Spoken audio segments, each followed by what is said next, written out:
Le ciel nocturne au-dessus de l'Europe s'est soudainement illuminé de flashs de feu. Des explosions ont déchiré le silence, les sirènes d'alerte aérienne ont retenti au loin et les lignes directes entre les capitales mondiales se sont enflammées d'une urgence brûlante. En un instant, tout est devenu clair. Cette guerre ne se limite plus aux tranchées de l'Est de l'Ukraine. Elle déborde des frontières s'étend profondément en territoire russe et ébranle la fragile unité de l'Occident. Pour les citoyens ordinaires, les gros titres ont frappé comme une tempête des drones, parcourant des centaines de kilomètres des usines, s'enflammant des réunions secrètes se déroulant dans l'ombre. Mais pour les diplomates et les généraux, le danger est bien plus grand car une seule erreur pourrait transformer une crise en confrontation totale. Ce que le monde observe n'est pas seulement une nouvelle bataille. C'est un tournant où le champ de bataille, la table des négociations et les troubles internes en Russie se heurtent simultanément. Mais qu'est-ce qui a déclenché cette spirale de tension? Pourquoi un raid soudain à Bryansk a-t-il envoyé des ondes de choc à travers l'échiquier mondial de la guerre? Et que se passe-t-il exactement aux confins des frontières russes? Le signe le plus évident que cette guerre est entrée dans une nouvelle phase dangereuse est venu des forêts de Bryansk, une région russe autrefois considérée comme à l'abri des combats. Un groupe de forces spéciales ukrainiennes estimé entre 15 et 25 combattants a traversé la frontière et lancé un raid soudain. Moscou a affirmé que des batteries d'artillerie, des systèmes de roquettes à lancement multiples et même des hélicoptères de combat ont été utilisés pour repousser les assaillants. Pourtant, aucune preuve indépendante n'a confirmé ces détails, laissant de sérieuses questions en suspens sur ce qui s'est réellement passé et sur l'ampleur réelle des combats. Pour l'Ukraine, ce raid avait une portée symbolique profonde. En frappant de l'autre côté de la frontière, Kiev a prouvé que le sol russe n'était plus intouchable. Le message était clair. Moscou ne peut pas confiner cette guerre à Donetsk ou Kharkiv. Pour les civils, entendre des coups de feu dans leur propre village a brisé l'illusion de sécurité promise par le Kremlin. Pour l'armée russe, cela a créé un problème immédiat. Des forces destinées à l'offensive ont dû être redéployées pour protéger les villes frontalières et sécuriser les voies d'approvisionnement vitales. Ce n'était pas une avancée blindée massive, mais un choix délibéré d'utiliser de petites équipes mobiles. Ces unités misent sur la vitesse, la furtivité et l'effet de choc, et même quelques dizaines d'hommes peuvent forcer les commandants russes à répondre avec une puissance de feu importante. La perturbation est autant psychologique que militaire, laissant les officiers russes inquiets de l'endroit où pourrait tomber la prochaine frappe. Cependant, l'impact du raid de Bryansk ne s'est pas limité au champ de bataille. Il a rapidement débordé dans l'espace politique et propagandiste, où Moscou a tenté de réécrire l'histoire à son avantage. La réponse de la Russie a suivi un schéma prévisible. La télévision d'État s'est empressée de proclamer la victoire, vantant que les assaillants avaient été écrasés avec une puissance de feu écrasante. Les officiels ont présenté l'affrontement comme une preuve du contrôle et de la force de Moscou. Mais l'absence de preuves convaincantes et les rapports vagues sur les pertes suggèrent que le Kremlin a peut-être exagéré sa réponse pour masquer l'embarras d'avoir été pris au dépourvu sur son propre territoire. Pour Washington et ses alliés, la signification va au-delà d'une simple escarmouche frontalière. Le raid de Bryansk montre ce qui se passe lorsque la dissuasion est faible au plus haut niveau. Une Maison-Blanche perçue comme hésitante a permis à Moscou de croire qu'elle pouvait dominer le récit, tout en laissant l'Ukraine poursuivre des méthodes audacieuses et non conventionnelles pour maintenir la pression sur la Russie. Le résultat est un raid frontalier aux conséquences mondiales défiant l'image de sécurité de la Russie et forçant les capitales de l'OTAN à envisager de nouveaux risques. En fin de compte, le fait que 3 ou 20 combattants aient été tués est moins important que le fait que des troupes ukrainiennes aient pénétré le territoire russe. L'Ukraine a montré qu'elle pouvait frapper au-delà de la ligne, les citoyens russes ont vécu la guerre à leur porte, et le mythe de l'invulnérabilité s'est effondré devant le peuple même du Kremlin. Mais Moscou n'était pas prêt à admettre sa faiblesse. Presque immédiatement, il a lancé une nouvelle offensive d'information, affirmant que le raid impliquait des mercenaires étrangers, une narration qui ouvrirait la prochaine étape de ce conflit. La Russie mène cette guerre avec des chars et des missiles, mais aussi avec la propagande. Les mots sont devenus l'une des armes les plus affûtées du Kremlin. Moscou cherche à contrôler la manière dont les citoyens et les audiences étrangères comprennent le conflit. Ces dernières semaines, les médias d'État russes ont répété des allégations selon lesquelles des mercenaires de Turquie, de Pologne et de Géorgie combattent sur les lignes de front ukrainiennes. Ces accusations sont présentées comme des faits, mais aucune preuve concrète n'est jamais montrée. Les agences de renseignement occidentales et les journalistes indépendants confirment que ces histoires sont des scripts recyclés conçus pour semer le doute. L'objectif est simple, Moscou veut dépeindre la guerre comme plus qu'un conflit bilatéral. Si les Russes croient qu'ils combattent dans l'OTAN et pas seulement l'Ukraine, alors les sacrifices semblent justifiés. Les lourdes pertes peuvent être expliquées et la mobilisation est plus facile à vendre. Ce récit redéfinit le conflit comme une lutte pour la survie nationale, même si les preuves ne le soutiennent pas. Cette stratégie n'est pas nouvelle. L'Union soviétique menait autrefois de vastes campagnes de désinformation à travers le monde. Aujourd'hui, le Kremlin modernise ses outils avec la télévision, les chaînes Telegram et les fermes de bots automatisées. Des groupes de recherche cybernétique européens rapportent que l'activité des bots liés à la Russie a augmenté de près de 40% depuis l'été. Des milliers de publications coordonnées inondent les réseaux sociaux chaque jour, créant l'illusion d'un soutien généralisé au récit de Moscou. Dans certains cas, les réseaux de bots ciblent les débats en Allemagne et en France ou aux États-Unis, amplifiant les voix qui appellent à réduire l'aide à l'Ukraine. Le but est double à l'étranger, la propagande vise à diviser les alliés de l'OTAN en alimentant le doute parmi les électeurs ordinaires. Si les citoyens croient que leur gouvernement cache des déploiements de troupes, la confiance s'effondre. À l'intérieur, les mêmes messages renforcent le moral en présentant les soldats russes comme défendant contre la puissance combinée de l'Occident. Cela masque les pertes croissantes, justifie une mobilisation accrue et détourne l'attention des sanctions, des pénuries technologiques et des fermetures d'usines à travers la Russie. Cependant, la propagande ne peut pas effacer toute la réalité. Les services de renseignement ukrainiens ont intercepté des appels téléphoniques depuis les lignes de front. Dans un enregistrement, un conscrit a déclaré « Ils nous disent que nous combattons l'OTAN, mais ici, nous ne voyons que des Ukrainiens et ils se battent plus fort que prévu. » Ces fissures montrent la distance entre le récit d'État et la vérité du champ de bataille. À l'intérieur de la Russie, les familles remarquent également des contradictions. Les reportages télévisés parlent de victoire, mais les funérailles de jeunes soldats racontent une autre histoire. Avec le temps, ces écarts érodent la confiance du public. À l'étranger, l'impact est inégal.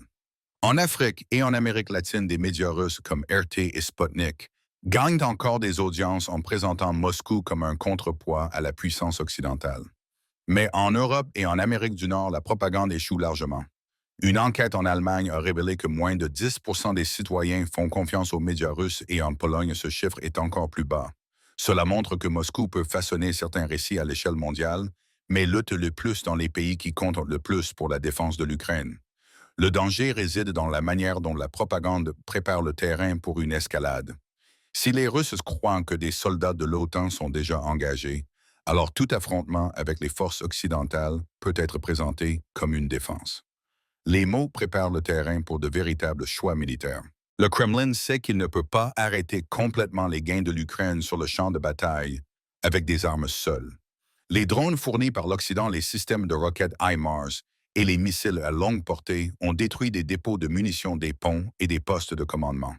Incapable de bloquer directement ces frappes, Moscou s'appuie encore plus sur la guerre de l'information pour maintenir l'engagement de sa population. Les analystes avertissent que cette lutte narrative pourrait survivre à la guerre elle-même, façonnant la manière dont les générations futures l'apercevront. Mais la propagande ne peut pas couvrir le bruit des explosions. Les frappes de drones en Crimée, les explosions à Belgorod et les incendies dans les dépôts de carburant prouvent que l'Ukraine peut frapper profondément en territoire russe. Ces attaques endommagent les infrastructures et ébranlent la confiance dans les promesses de sécurité de Moscou.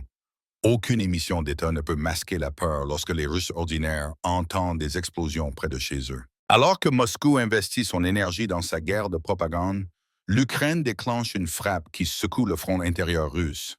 La distance ne garantit plus la sécurité. L'Ukraine l'a prouvé lorsque des drones à longue portée ont parcouru plus de 1200 km pour frapper le Tatarstan. L'attaque a endommagé un site d'assemblage de drones Shahed et des dépôts logistiques à proximité, choquant une région qui se croyait loin de la guerre. Des photos satellites ont confirmé des marques de brûlures et des dommages au toit. Les analystes ont qualifié la frappe de tactique et symbolique. Elle a prouvé que l'Ukraine pouvait atteindre le cœur industriel de la Russie. En quelques jours, Moscou a précipitamment déployé des systèmes de défense anti-aérienne Pantsir pour protéger le site. Cette hâte a clairement montré que la Russie n'avait pas anticipé de telles frappes en profondeur.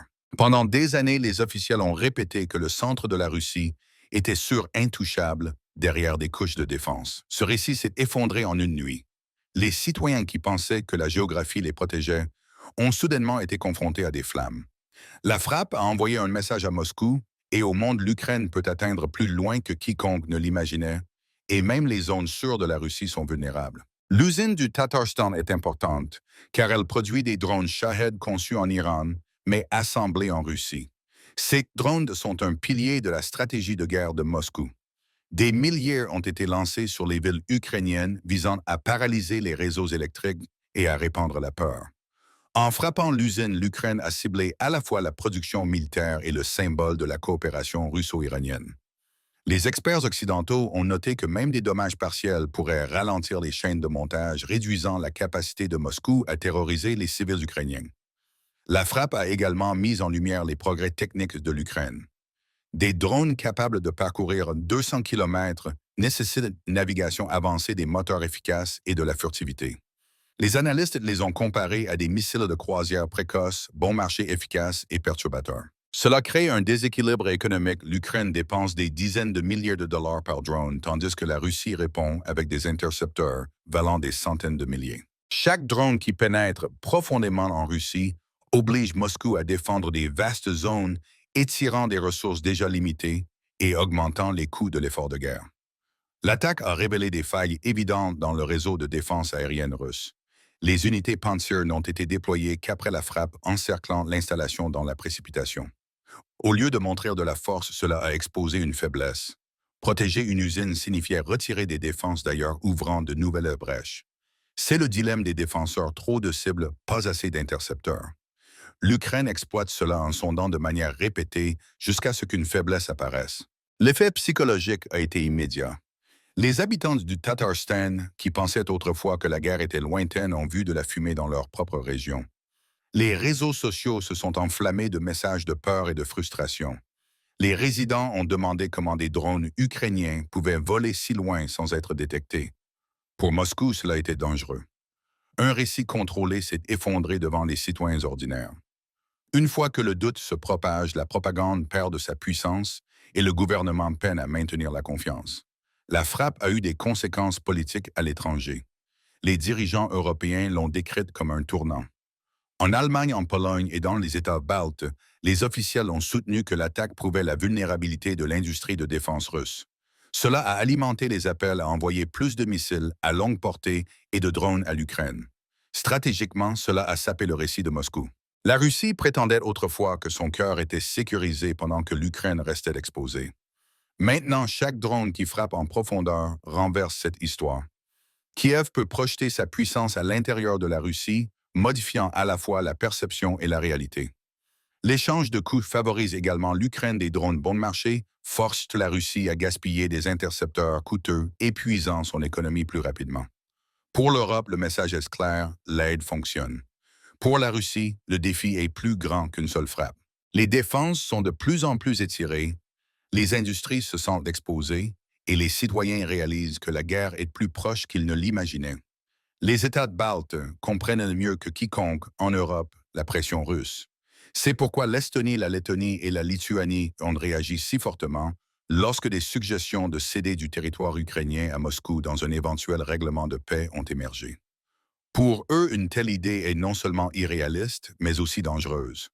Ils soutiennent que permettre à la Russie de conserver des terres prises par la force créerait un précédent qui minerait tout l'ordre européen. La première ministre estonienne, Kaja Kallas, a lancé l'avertissement: le plus clair: donner des terres à Poutine serait un piège.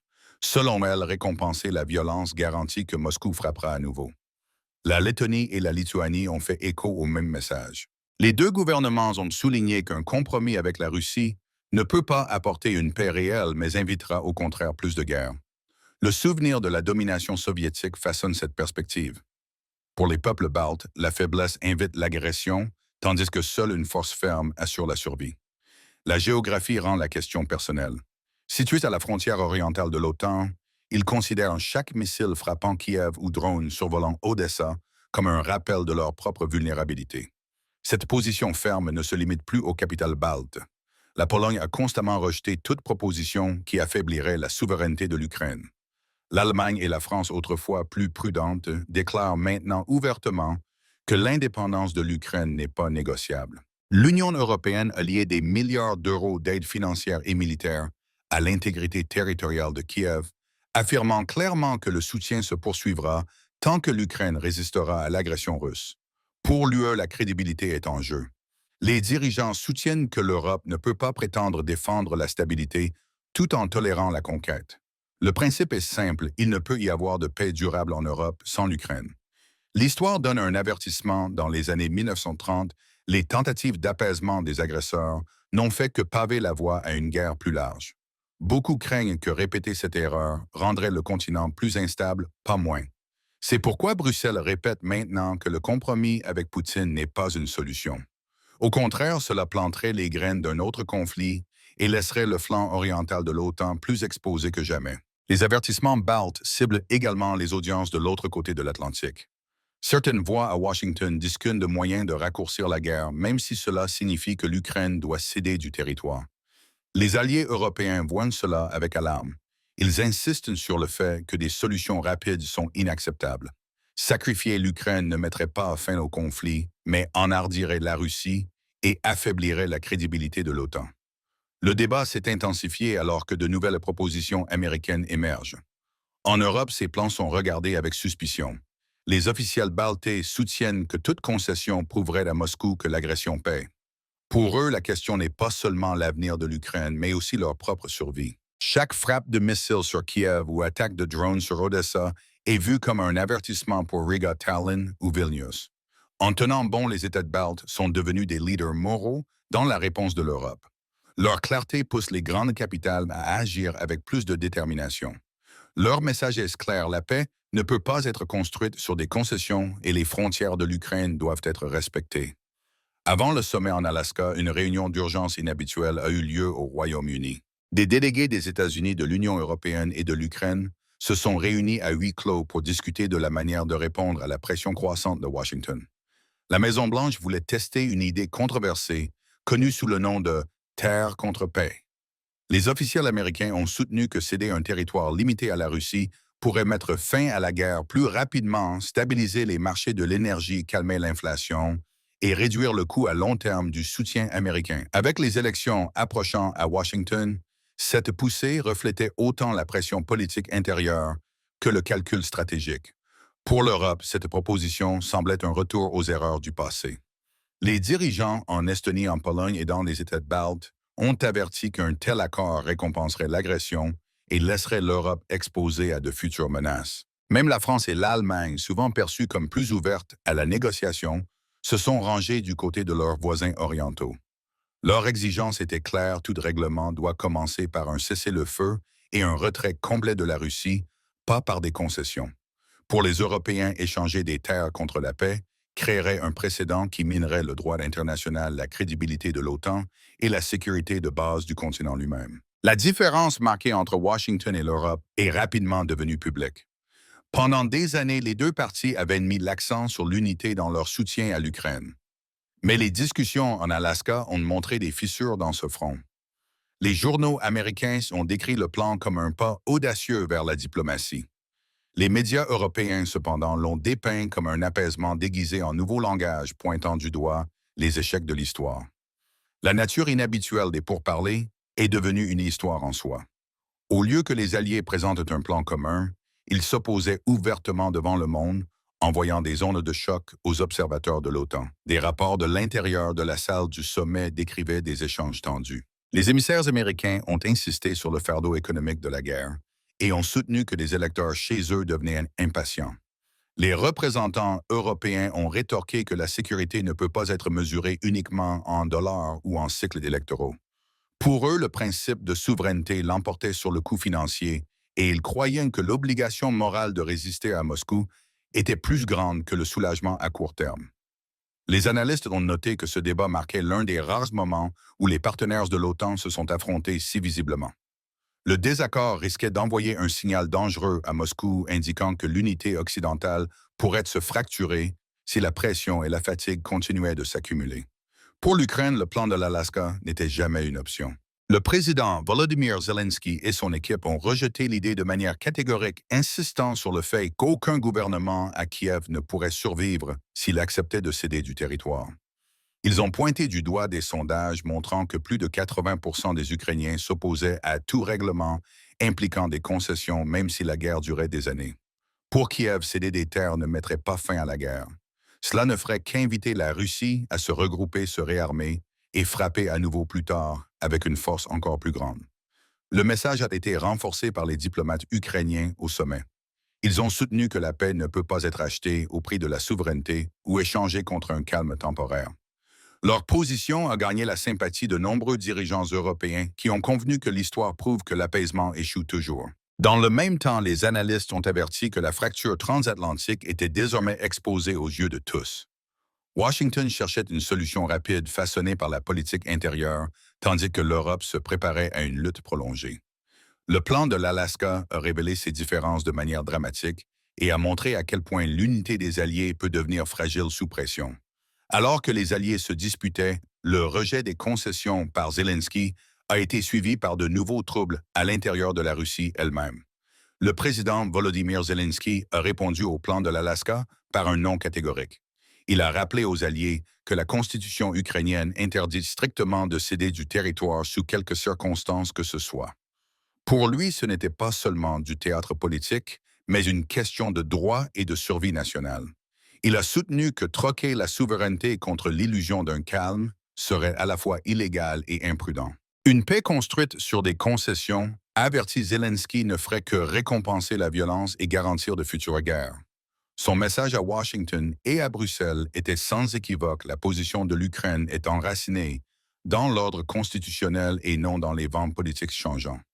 Ce refus portait un profond symbolisme. Zelensky a présenté l'Ukraine comme le défenseur des principes, tout en dépeignant Moscou comme un agresseur cherchant des raccourcis vers la victoire. Il a pointé du doigt des enquêtes montrant que plus de 4 Ukrainiens sur 5 rejettent un tout accord impliquant des concessions territoriales. Cette unité nationale lui a donné la légitimité de résister à la pression extérieure et la force de rallier des partenaires à l'étranger. En ancrant la position de l'Ukraine dans le droit constitutionnel et un soutien public écrasant, Zelensky a fermement fermé la porte au plan de l'Alaska. Il a clairement indiqué que Kiev ne sera pas intimidé pour abandonner ses terres et que toute paix future doit être basée sur la justice et la responsabilité et non sur l'apaisement. Ce rejet a positionné l'Ukraine comme ferme et unie à un moment où les Alliés étaient divisés. Alors que l'Ukraine projetait clarté et unité, la Russie est entrée dans une tempête de troubles intérieurs qui ont exposé sa faiblesse. À Ryazan, une explosion dans une usine chimique a tué des travailleurs, perturbé la production et mis en lumière les risques de sécurité dans une industrie déjà sous pression par les sanctions et les exigences de la guerre. À Saint-Pétersbourg, un navire naval a chaviré alors qu'il était à quai endommageant un équipement précieux et embarrassant la marine russe dans l'une de ses villes les plus prestigieuses. Ces incidents successifs ont ébranlé la confiance du public et alimenté les spéculations sur une mauvaise maintenance, la corruption et des ressources surmenées. Les médias d'État ont tenté de minimiser les événements, mais les images ont rapidement circulé montrant un système sous stress. Ajoutant au chaos, le Kremlin a annoncé un nouveau remaniement dans le commandement militaire, remplaçant le général en charge du front nord. Ce n'était que le dernier d'une longue série de remaniements depuis le début de l'invasion. Les analystes ont déclaré que ce schéma révèle à la fois la frustration face aux échecs et un manque de stratégie cohérente. Les changements constants au sommet érodent le moral et craignent de la confusion, tandis que les performances sur le champ de bataille continuent de stagner. L'effet combiné des accidents de la corruption et du bouleversement du leadership brosse un tableau d'instabilité. Pour l'Ukraine et ses partenaires, le contraste était frappant. Zelensky tenait bon sur le droit et les principes, tandis que la Russie luttait avec des catastrophes chez elle et une indécision dans son commandement militaire. Le symbolisme était puissant, l'unité de l'Ukraine est sa force, tandis que l'instabilité de Moscou trahit sa faiblesse. Du champ de bataille à la table des négociations de Kiev à Moscou, tous les signes suggèrent maintenant que la guerre est entrée dans une phase nouvelle et dangereuse. La chaîne d'événements des affrontements de Bryansk à la frappe de drones à longue portée de l'Ukraine au Tatarstan, du débat sur le plan de l'Alaska à la réponse unie de l'Europe, et enfin aux troubles intérieurs de la Russie, brosse le tableau d'un conflit qui entre dans une phase nouvelle et plus dangereuse. L'Ukraine a démontré à la fois sa capacité militaire et sa volonté politique, prouvant qu'elle peut frapper bien au-delà des lignes de front, tout en refusant de troquer sa souveraineté. L'Europe, souvent divisée par le passé, semble maintenant plus déterminée à résister à ce que les dirigeants appellent une fausse paix qui récompense l'agression.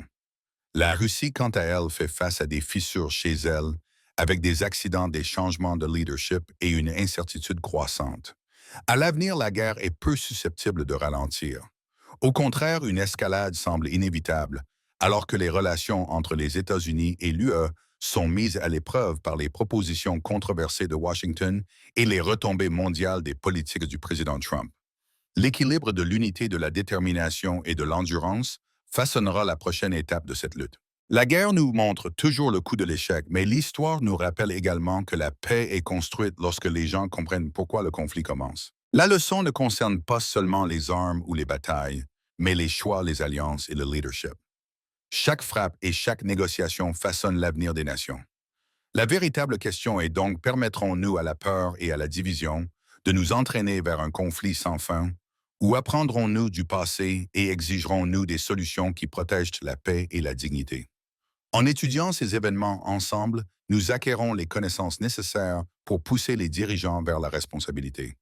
Si vous croyez que la paix doit être défendue non seulement par les armées, mais aussi par la prise de conscience, partagez cette histoire, rejoignez la discussion et réfléchissez à la manière dont l'unité, la justice et la résilience peuvent prévenir les guerres de demain. Car comprendre est la première étape vers la paix.